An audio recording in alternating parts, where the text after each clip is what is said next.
This is problem number 25, and in this problem we are comparing the accumulated value of some coupons from a bond over or in two different scenarios. So we've got a time frame of 4 years. Our coupons are 5% of par, which is $822,703. Our expected interest rate is 5%, and then we have these two scenarios here. In the first one, scenario A, the interest rate decreases by 0.5%. In the second one, scenario B, it increases by 0.5%. This is a reminder of our accumulated value function, and this is just a little diagram about what's going on. We buy the bonds, then a year later we produce a coupon, and that coupon is going to accumulate interest. And then 2 years later, we get a new coupon, and that coupon will accumulate interest, but only for 2 years. And then the third coupon will accumulate interest for only 1 year. And then the final coupon doesn't accumulate any at all, but we work so much with present value, it's good to remember what's actually happening when we're using the accumulated value function.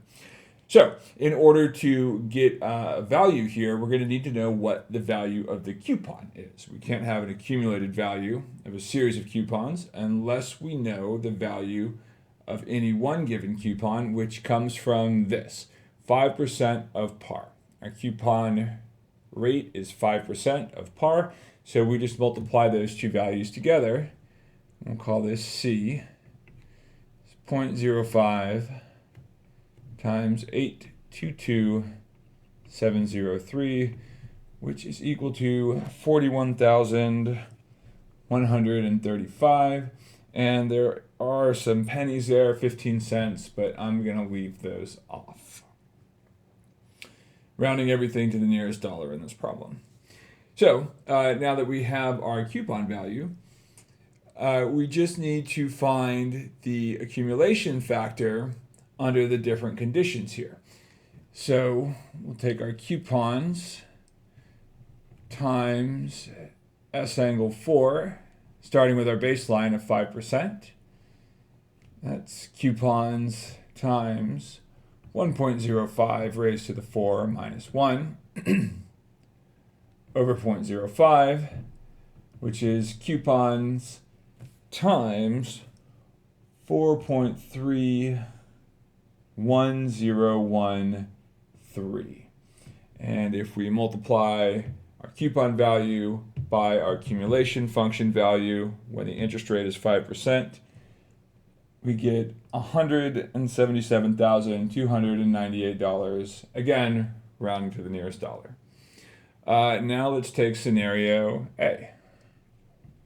So this is baseline right here. I'll call that S maybe for standard. Scenario A, same thing. Coupon, accumulate for 4 years. But this time the interest rate declines by 0.5%.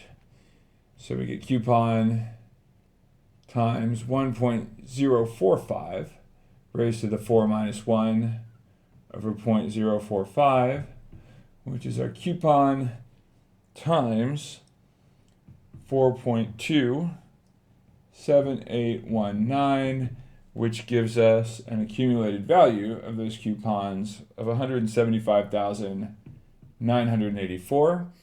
And now the same for scenario B.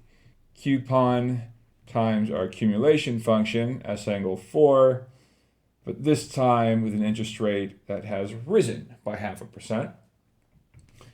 C times 1.055 raised to the 4 minus 1 over 0.055 equals coupons times 4.34227.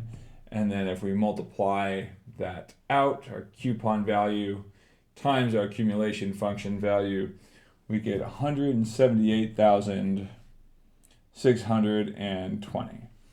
So now all we have to do is compare scenario A to baseline and scenario B to baseline. So baseline 177,298 minus scenario A 175,984. That is $1,314, and that is less than. We are not making a profit. We're in a little bit of a deficit there because when the interest rate declines, we don't make as much as we think. And now let's check scenario B.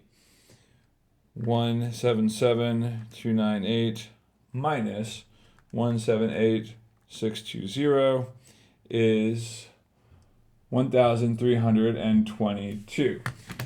So in this case, I think I probably did those backwards, right? I should have subtracted the standard value or the baseline value from scenario A and subtracted the baseline value from scenario B, but that's okay.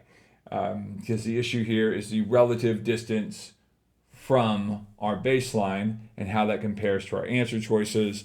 And you really would have only had to do one, but doing both of them is better to be sure. The final answer here is D.